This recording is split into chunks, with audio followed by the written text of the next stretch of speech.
Hello, this is episode 13 of Hack Hunter coming up. I'm coming back from a short break last week where I was sick as a dog. Too sick, in fact, to be hunting, unfortunately. However, thank the baby Jesus, this was not the coronavirus. I can get back to doing what I do best. This week we went out to Athens, Georgia, and we found a plethora of terrible tattoo artists. So, sit back, relax, let's hunt for some hacks. Alright, so my lead today actually came from a member of our hack hunting team that was, they were doing all the work while I was out sick. And as you're about to see, they did not disappoint. They wrote in, hey Hack Hunter, you gotta check out some of these hacks that I've been finding out in Georgia. There seems to be a lot of dodgy tattoo artists in Athens especially. And I think I found one that you gotta put on the show. Good luck and feel better. Oh, thanks so much for that, man. I really appreciate it. I am feeling a little bit better now, but thankfully I masked my voice already, so nobody can really tell how hopped up on cold medicine I am right now. Anyways, let's check out some of the work by this tattooer that they found. Let's break it down.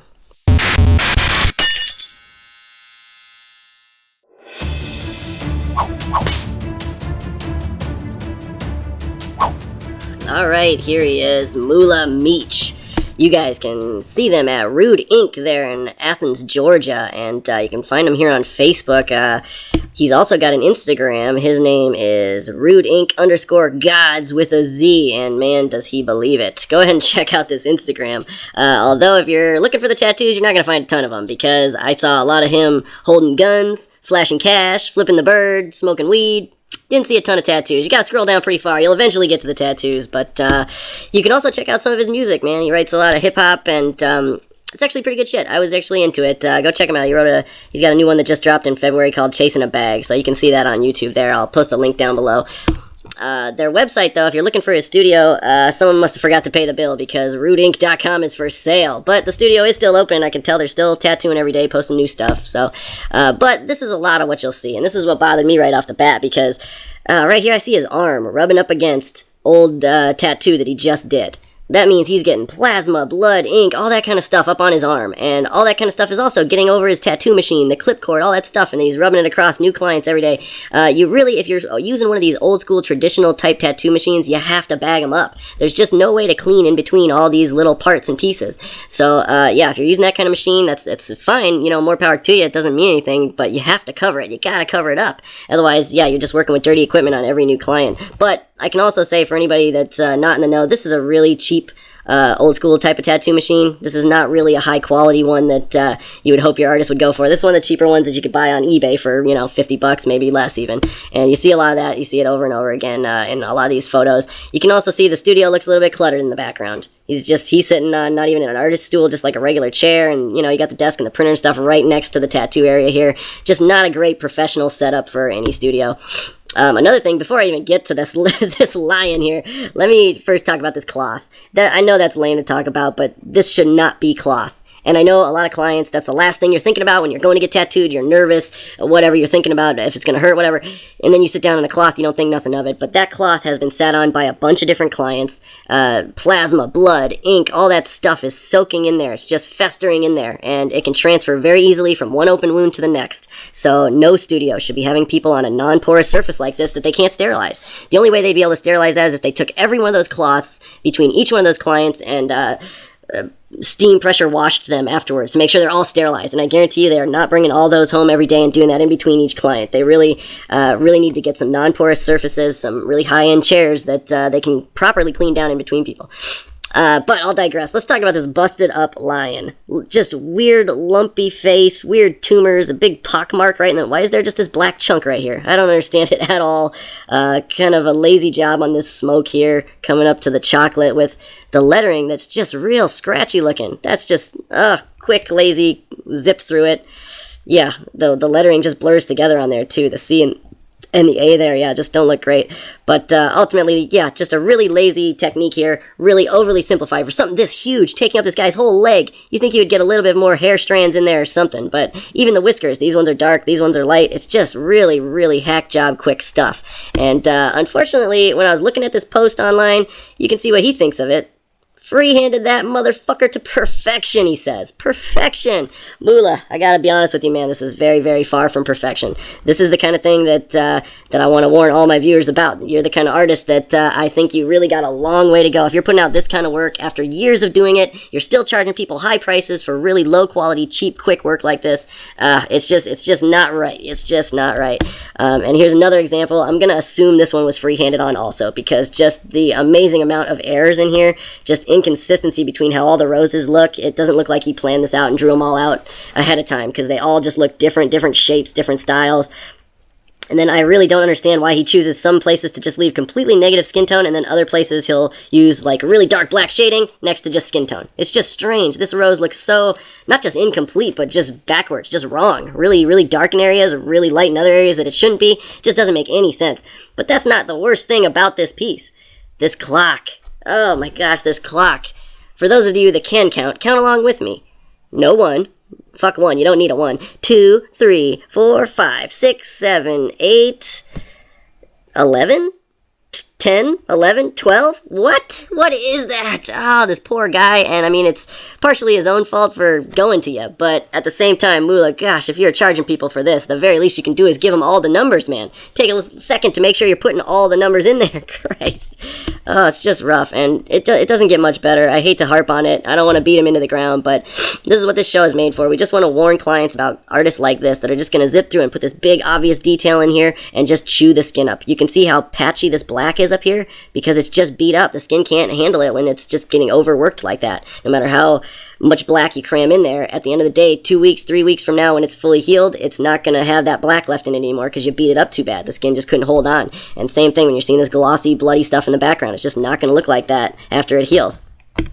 Here's some of his portraits, which obviously he should not be doing. You got Martin Luther King, you got Malcolm X, and I want to say, judging by the cauliflower ear, it's Muhammad Ali. But did Muhammad Ali have a cauliflower? I don't even know, but it all speaks for itself. If it weren't for the glasses here, I wouldn't even know it was Malcolm X, you know? It's just really, really rough stuff. Again, strange cheekbone shading here. Just, rough. And once again, you can see this cloth in the background. Obviously wrinkly, not a brand new one in between each client. And right here you can see he's got his paper towel full of blood and ink just resting on it. And in between each client, they're all just resting on that same thing. Just really, really not good. Here's an example of some of his color. I didn't find a ton of color in his portfolio, but here's some of it. The hearts look a little dodgy, a little blotchy here, and the same with the purple. I think he was trying to do some sort of fade up, maybe from a dark to light purple, but it's really inconsistent. There's just patches where the color's just missing. And, you know, if you're like me, if you're a little bit critical of this sort of thing, this work would drive you insane, especially when you see how it heals. Here is a healed version of his color, and why I needed to show this, and I'm so glad he had this in his portfolio so I can show clients. It looks way different on day 1 than it's going to look on day 10, day 20. This is on day 20, when your skin couldn't handle it, all the scabbing and peeling is gone, and it took a lot of that color with it. It's just patchy, just empty areas where the skin was so beat up, so scabbed, so scarred that it just can't hold the color anymore. And you can see it's just missing. And you'll also notice there's an overall shine to it. That's partially because there's the glare from the flash in the photo, but honestly, this is scarring. Whenever you see a tattoo that's glossy over the top like this, it's scarred. That means it's all overworked. And unfortunately for this person and many other of his clients, that glossiness does not go away. It might take years. It might never go away. That just means it's got dead skin over top of live skin. That's what scarring is, and it just doesn't go away. You can have laser treatments to kind of reduce it, but you're stuck with that glossiness the rest of your life because you chose an artist that just beat the hell out of your skin. By the way, this design he's got here with the 2 roses and the negative lettering over the top of it, he really, really likes this design. Here's another one. Very similar lettering, similar roses. Here's another one, and another one. He really likes to do these. It's a simple, cheap effect. There's some much, much better versions of this online that you can find where the artist does not outline the lettering. That's a big distinction because outlining the lettering makes this whole thing really simple for him to do and a lot quicker for him to do. Unfortunately, it makes the tattoo look significantly worse because he was supposed to shade these roses in such detail that they create the outer edge of the lettering. But he just decided to do this black bold line so that it made it easier on himself, and it makes it so the roses just look a lot more dark and muddied up. You can't really tell what they are. There's not really a crisp, clean look to them, so you can tell where each petal is and where every fold goes. And Here's one that I found, another pocket watch. I almost wasn't even sure it was his because these lines aren't as bold as most of his lines. But then when I realized the numbers are missing, yeah, that's Moolah Meech for sure. 1, 2, 3, nothing, nothing, nothing, 7, 8, 9, 10. Like, come on, man, they pay you full price. Give them all the letters, or give them all the numbers. I mean, come on, they deserve it. Just brutal. And same thing, really kind of odd. I think he was trying to do some speckling here, which looks better than his normal shading, if I'm being honest. So maybe stick with that speckling, it works better, but he just left some of these petals fully negative here. It's strange for leaves to be lighter than the rose. Usually leaves are darker than the rose, but that's the least of this person's concern. I absolutely hate how simple he did these arrows. That looks very, very childlike, very, I don't know, just, again, simple. Over and over again, I find him doing the simplest version of it until I come to a piece like this, and I was kind of surprised. This was in his portfolio. It looked like it was on his Instagram, like he was repping it like it was his own. I wasn't sure, though, because that's definitely not his work, right? I don't see any heavy, bold outlining or anything. Maybe this is somebody that he works with, but he certainly didn't give them credit in the video. Because, yeah, if this was his work, it would probably look more like this one. That's the kind of female face that you would get out of his work. Not the nice, smooth shading that we saw before. This is much nicer work, and if that is somebody that he works with, kudos to them. This is a beautiful piece. You're killing it. I love, even on a rib cage, very difficult to do, so he did a great job. But this is more likely what you're going to get with Moolah Meech, and that's what the show's for. I'm trying real hard to just warn people about artists specifically like this. I have no idea what his prices are or how long he's been tattooing, but whatever he's charging, it's too much. Too much to get yourself scarred and everything like that. Moolah, you got to stick to the art that you love. I think it's obvious that you love hip-hop. You're putting in the effort there. You're killing it there. I love some of that music you put out. But at the end of the day, the tattoos you're doing, it's not fair to people to be charging for that kind of work. You're scarring them up for the rest of their lives, and you're taking their money to do it. So please either work together with a better artist and figure out how to soften up your approach, because you are just shredding skin to pieces. You're just butchering people to get that ink in there, and it increases the risk of infection and everything else. So either work together with another artist or just focus on the art that you actually love, man. But moving on, guys, there's plenty of studios to look at, so I was trying to find a place there in Athens, Greece, or Athens, Georgia. Athens, Georgia. Excuse me, I'm still sick. Athens, Georgia. But look at all these goofy names. The Pink Goblin Tattoo. Belladonna Tattoos. Happy Ending Tattoo, my favorite. Gonna have to visit that one. But I looked at them all, and I found an artist you guys are gonna love. Stick around for this guy.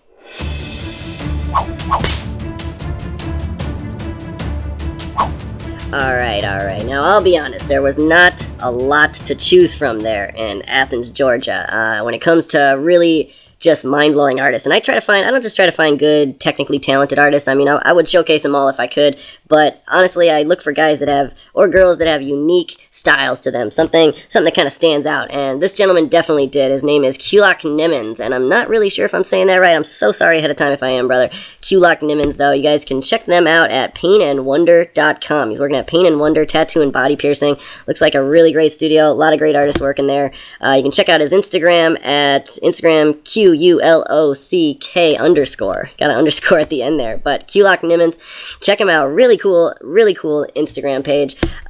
You're going to see a lot of this sort of mashed together styles. And what I saw a lot of was really thin line work. And I'll be honest, a lot of artists botch it when it comes to really thin line work. But he nails it. He does it so well. He makes it look effortless. A lot of clean lines. He kind of mixes what I would say new school color work with also really thin line work, which is kind of like from a graphic novel type style or a comic book style.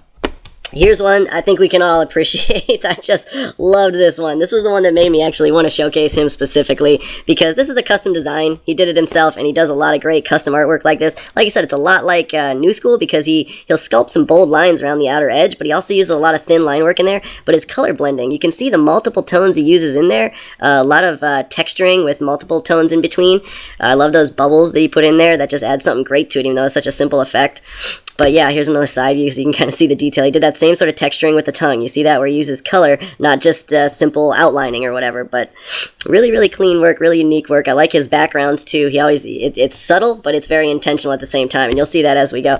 Here's another. I thought this was a beautiful piece. Again, because this color texturing. I love this. This is one of those face huggers from the Alien movies, and it's coming out of the egg. Now, I kind of wish there would be color in the actual face hugger. I'm not sure. Maybe he's not done with this piece, so I hate to judge it like that. But again, he did this really cool sort of bubbly background. I love that sort of, I don't even know what you would call it, that sort of dissipated smoke kind of effect, but ultimately, I just love this sort of green texture that he did in the egg to create its own sort of texture and make it stand out. But from a distance, it's definitely still very readable, very clear that it has a texture, and he didn't have to use a ton of lines to do that, a ton of black lines to do that. Here's one that you might think is just a simple little umbrella, but I gotta point some things out here because this is the kind of artist that I can say for certain puts a lot of energy and effort into each piece. Even a small piece like this umbrella. Look how clean these lines are. Look how these two lines parallel with each other for the handle here. Perfectly in line with each other. That's just brilliant, and that's really, really smooth when it comes to such thin lines. But then also, these midlines and the separation of the umbrella, they go from thick to thin, and they do this very, very seamlessly. And I mean, to him, he might be hearing me say this, thinking that that's just not that big a deal, but to any client out there, I'm telling you, when you see details like this, this lets you know that this is an artist that's going to care about every piece, even a simple little small one. And again, instead of just doing the raindrops black on the inside, it makes it look so that umbrella is see-through, so he did these in color, the raindrops in color, so you can tell they're on the opposite side of the umbrella. I just was really, really impressed by this piece, even though it's so small. But here's another great example of the thin line work coming into play again. Here's a Zelda Sword. I'm not sure which one it's from. I am a fan, but I'm not that much of a fan. But again, just incredibly crisp, smooth lines for something that's so thin. That's just very impressive to get so precise, even though they're such thin lines. And then here is a beautiful one. I talked about an artist last week, or it might have been the week before, who used too many colors crammed together, and that was his problem. It always looked muddied up. Well, here's a good example. Qulock does it where he's crammed a ton of colors in there, but it's clear, it's concise, it's still readable from a distance. And I love his choice of using color lines in here in some places and black lines in the others. It gives this sort of flower the out of focus effect. I love when artists do that. I think it shows a great attention to detail. Same thing here. This wing he outlined, but then this one he didn't. He didn't outline with black because he wanted you to know that that's in the backdrop, and that's just a little subtlety that kind of shows you the kind of attention to detail that he's going to pay on these pieces. Here's another great custom piece by his, a little porcupine, I think, or hedgehog? I don't know. Porcupine, I think. But yeah, again, using a lot of colors out of his palette here. A lot of colors crammed together, but it doesn't come across like clustered or muddy looking. He makes it really clear and concise where he's putting those colors. And it's definitely his own unique style. You don't see this type of tattooing everywhere. It's not like Americana or American traditional where you're just seeing like so many artists doing the same type of stuff. This is a really, really unique style, and I want to give him props for it. I also want to show some of his black and gray work. This is very smooth shading in here. Really smooth shading. For an artist that I thought was, primarily a color artist, I think he did a great job in the wisps of the hair up here. Really, really smooth flowing skin, or smooth flowing lines up there in the hair. You don't get any shakes or, edginess in there. It just works out perfectly. And this is right up his alley. It's still his style of art, but he did it in black and gray, so it shows a versatility to it. Before I show the finished piece of this one, I had to show that he actually did this one just on Sharpie, on her skin, free-handed it on first, and then let me show you the outcome. Bam! Look how clean that is. Very, very smooth. It's really difficult for us artists to draw something in Sharpie or pen or whatever he's using, skin pens, and then to tattoo it, because as we're going, our hand is smudging away this marker that we drew down, or the skin pen that we drew down. And so we have to kind of take our time, be really meticulous about where we tattoo first and how we progress so that we don't smudge our own design. So when I see something this large drawn out, and then it comes out this smoothly and this intentionally, it's just beautiful. You use a little bit of that speckle shading in the leaves there. Really good choice. If it were mine, I probably would have done a little bit darker in the backdrop to differentiate the flowers from the foreground and the background. But on this person's skin type, they had a really fair skin tone, and so it actually works out beautiful to keep it light like that, and you don't necessarily, it doesn't get lost. The flowers don't get lost in the background, even though they're similar tones. Here's another angle of it so you can just see how smooth and clean each of these really, really thin lines are. And I think this is a brilliant choice for this particular client. She's a petite female, so obviously she's not going to want huge, heavy, bold lines and dark shading and all that. She wanted something feminine, and he delivered. So Qulock, you're killing it, man. Keep doing what you're doing. It's unique. I love seeing it. It makes you stand out from other artists. So yeah, keep making the industry look good. You're definitely Hack Hunter approved. Alright, that's it for this episode. Thank you so much for watching the show. Make sure you subscribe because we put out new episodes every week. Also, hit the bell button so you get notified every time we post a new episode. So when we come to your city, you'll be sure to catch it. Thanks again. I'll see you all next week.